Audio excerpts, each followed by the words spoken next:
The New York Knicks just ended a 53-year championship drought, and yet almost nobody believes they can actually do it again. Spurs. I'm going Spurs winning the championship next year. How much does capturing a championship help you as you move forward to defending that crown, knowing what they're going to have to go up against next season? Starts with Leon, goes to Mike Brown, goes to Jalen, the rest of these players. I think they're smart enough. At first glance, it makes sense to doubt the Knicks again.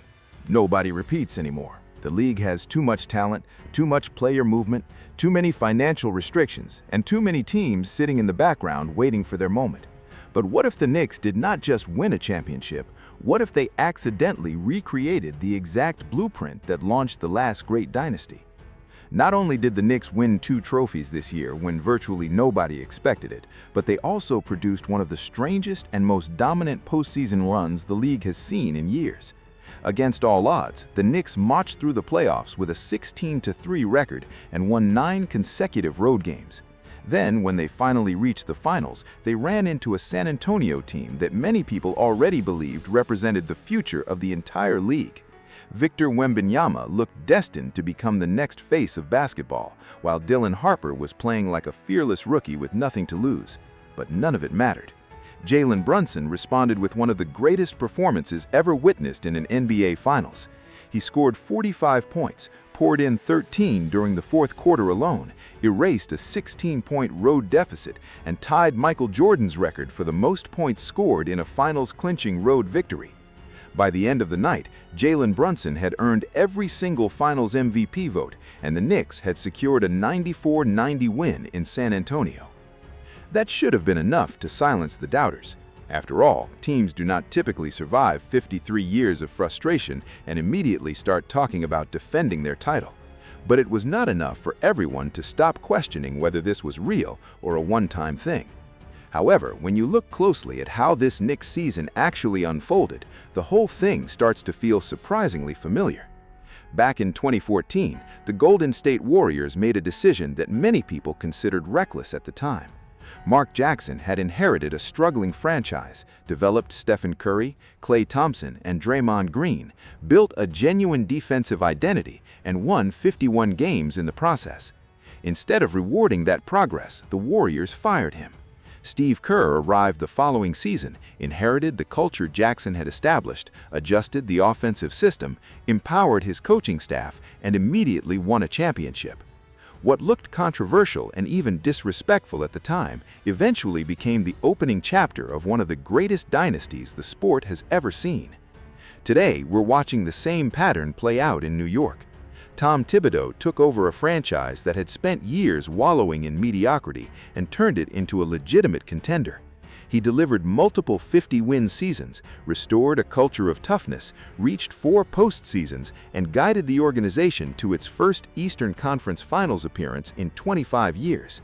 Yet after falling short of a title, the Knicks fired him and brought in Mike Brown.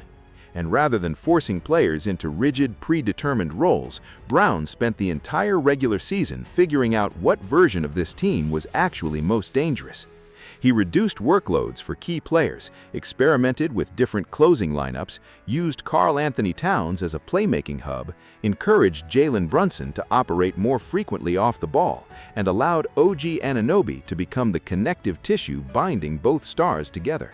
He coached the regular season like a laboratory, willingly accepting short-term losses and discomfort if it meant discovering answers that would matter when the games actually counted. And once the postseason began, a roster that already possessed championship-level talent stopped feeling like a collection of talented individuals and started functioning like a complete and unified basketball ecosystem. Now, when the Warriors won their first title in 2015, nobody called them a dynasty. People assumed they had simply caught lightning in a bottle and that the moment was unlikely to repeat itself. But they had 2 foundational things that served as the bedrock of everything that followed, and the Knicks have those exact same 2 things right now.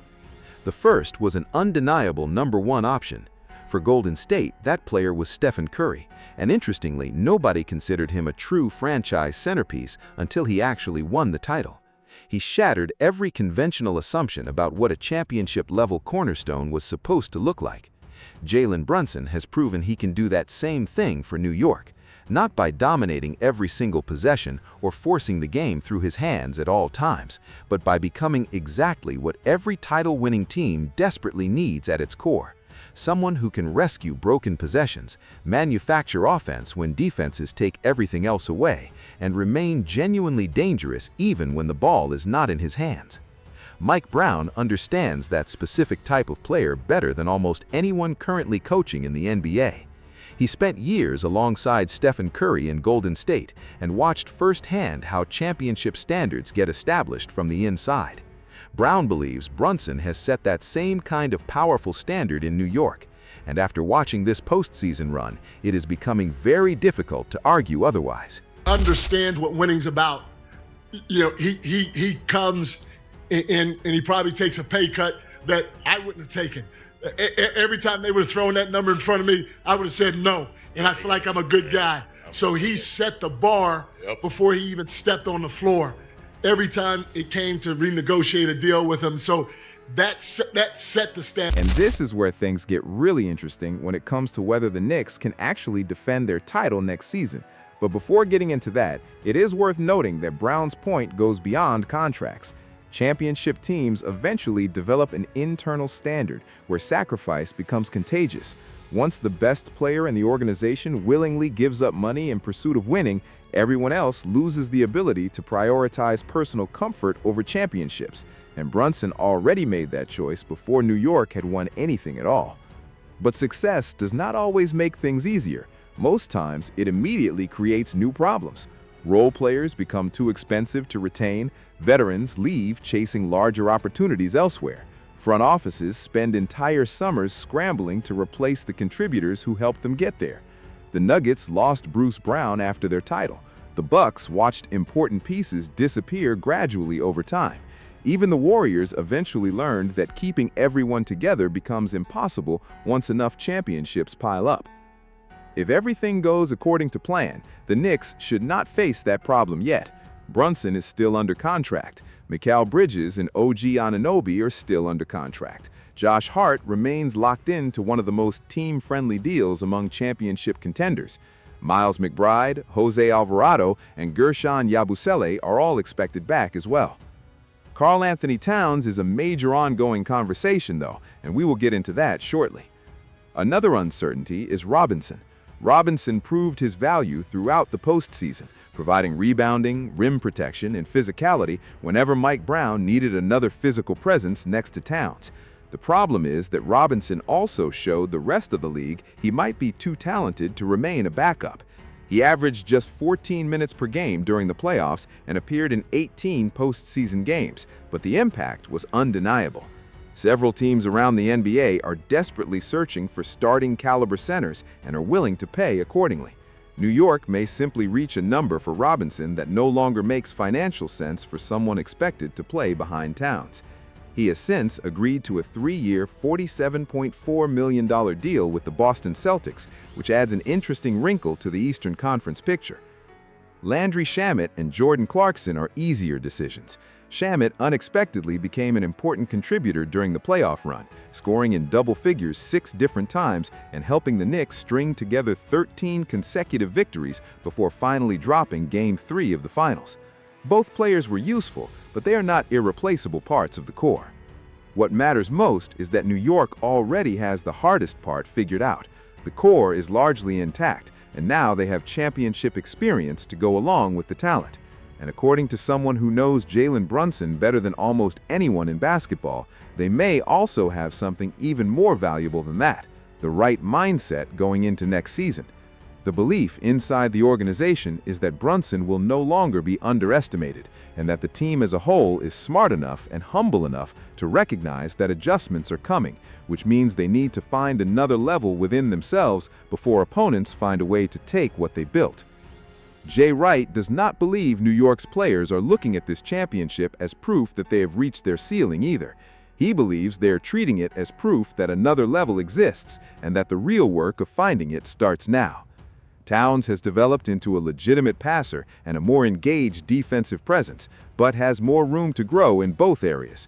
OG Anunoby has become a more dangerous offensive player, seeking mismatches and getting more comfortable putting the ball on the floor, But that development curve is not finished.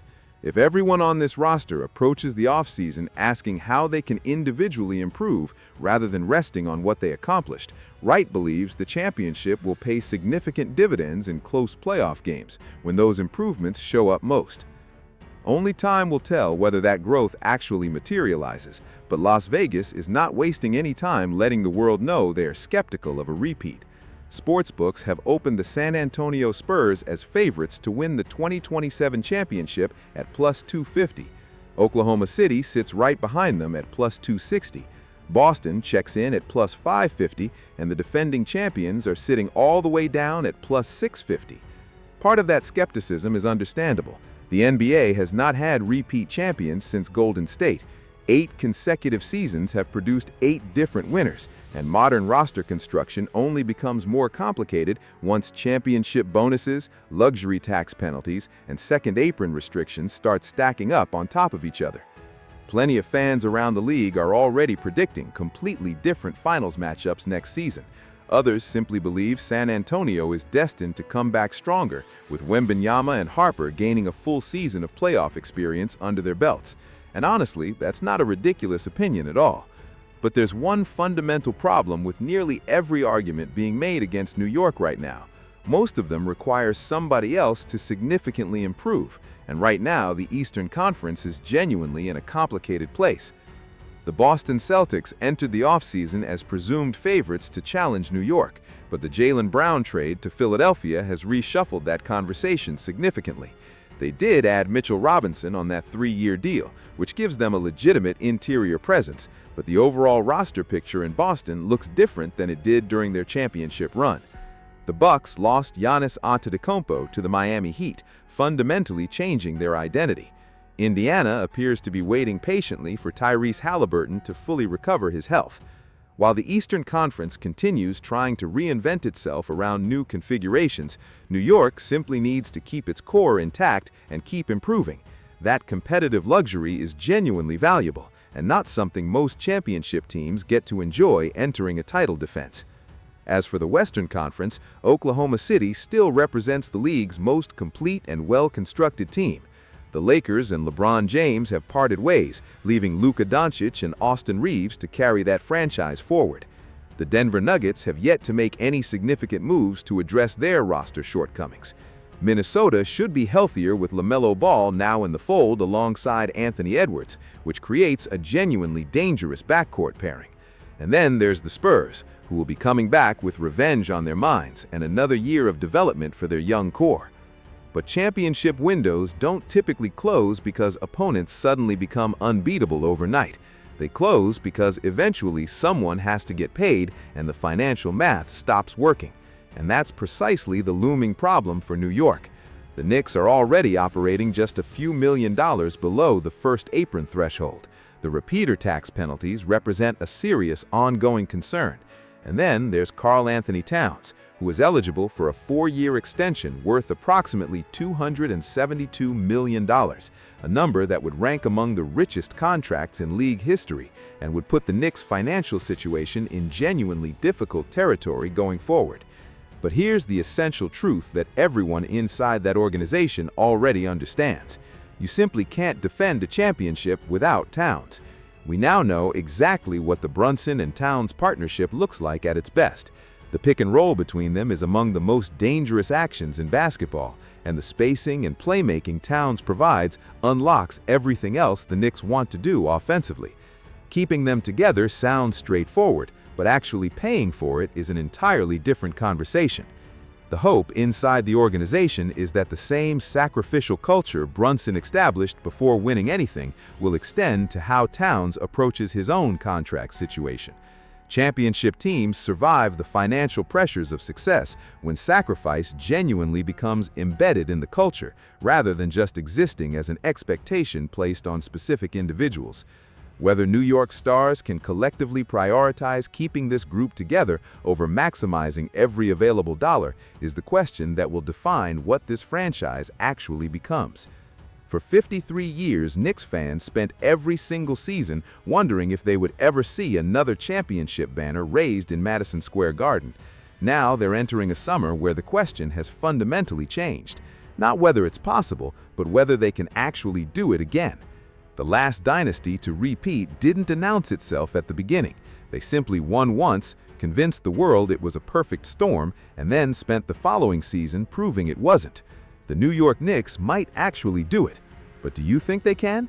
Let us know your thoughts in the comments below. And if you want to hear what Kobe Bryant said about Jalen Brunson, make sure you watch our next video.